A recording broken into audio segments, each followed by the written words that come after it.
دائما مواجهات الترجي امام الانديه الجزائريه مواجهات فيها نديه كبيره مهما كانت وضعيه المنافس. كره منطقه الترجي، هدف اللي اربك حسابات فريق التونسي. الكره منطقه الترجي، الدقيقه الثانيه من الوقت البديل.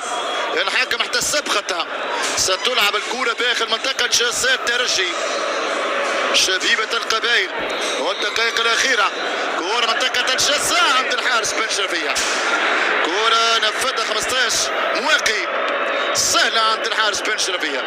حاولوا بذكاء، لو سجل في توقيت مبكر كان ممكن شبيبة القبائل يلعب أكثر من أجل أن يخطف هدف ثاني. هذه الكرة داخل المنطقة والحارس بن شرفية.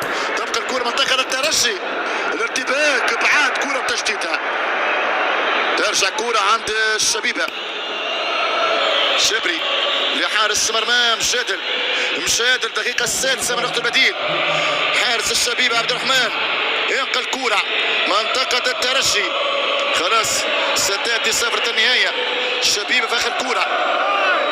الشبيبة يحاول أن يقتل المباراة بهدف ثاني. آخر ثواني جمهور الترجي في انتظار سفرة النهاية، وعشاق الشبيبة في انتظار هدف يساوي الدور نصف النهائي.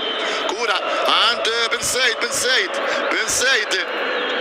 الشبيبة في الهجوم الآن، آخر كرة في اللعبة، عرضية خطيرة منطقة الترجي، فرصة للتسجيل، الارتباك وأبعاد الكرة في اللحظة الأخيرة. شبيبة القبائل كاد أن يصدم الترجي. الإثارة مستمرة في اللحظات الأخيرة لهذا اللقاء. الفريق الجزائري في كرة خطيرة، ممكن التسجيل، أبعاد ركنية للجيسكا.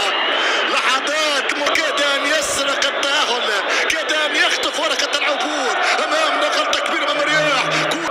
لحظات صعبة يعيشها الترجي، ركنية الأبعاد. خلاص ستأتي الصافرة وهي الصافرة. الترجي يتأهل بصعوبة. شبيبة القبائل